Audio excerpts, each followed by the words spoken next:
500 gram chicken নিয়ে নিয়েছি। তারপর তাতে রসুন কুচি, হলুদ গুঁড়ো, লাল লঙ্কার গুঁড়ো, নুন,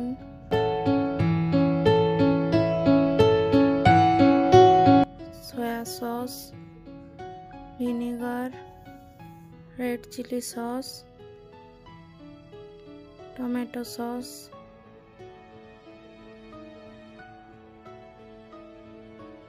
একটা ডিম,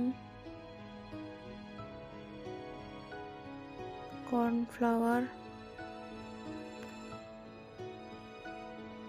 4 চামচ কর্নফ্লাওয়ার দিয়ে ভালো করে ম্যারিনেট করতে হবে। তারপর একটি কড়াতে তেল গরম করে নিয়ে একে একে ওই ম্যারিনেট চিকেনের পিসগুলো দিয়ে কিছুক্ষণ উল্টে পাল্টে ভেজে নিতে হবে। ততক্ষণ পর্যন্ত ভেজে নিতে হবে যতক্ষণ না কালারটা ব্রাউন হয়ে যাচ্ছে।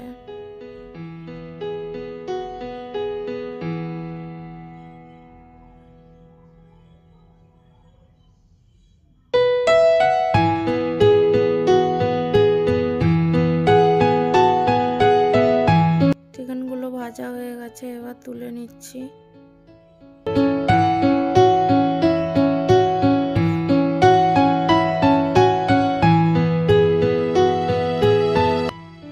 এরপর সেই তেলে রসুন কুচি, পেঁয়াজ কুচি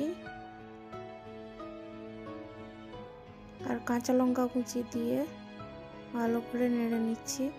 এখানে আমি টমেটো সস, সয়া সস আর রেড চিলি সস অ্যাড করেছিলাম, ওটা দেখাতে ভুলে গেছি।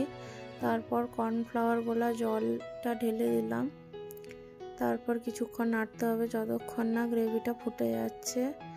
তারপর একটু মোটা হয়ে গেলে ভেজে রাখা চিকেনগুলো দিয়ে দিচ্ছি।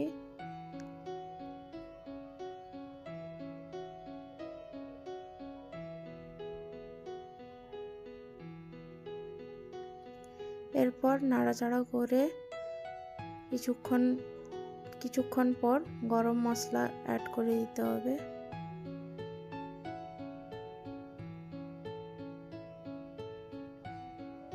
তারপর আবার ভালো করে নেড়ে নিয়ে রেডি হয়ে গেছে আমাদের নতুন পদ্ধতিতে একটি চিকেন। একবার ট্রাই করবেন, বারবার খেতে ইচ্ছে হবে। খুব তাড়াতাড়ি এবং ঘরে থাকা সামান্য কিছু উপকরণ দিয়েই তৈরি হয়ে যায়। কিছুটা চিলি চিকেনের মতোই রেসিপি, তবে হ্যাঁ, চিলি চিকেনে ক্যাপসিকাম পড়ে, এখানে ক্যাপসিকাম ছাড়াই আমি রেসিপিটা বানিয়েছি। তো একবার ট্রাই করবেন, আর ভিডিওটা ভালো লাগলে অবশ্যই লাইক, কমেন্ট এবং সাবস্ক্রাইব করবেন। Thank you.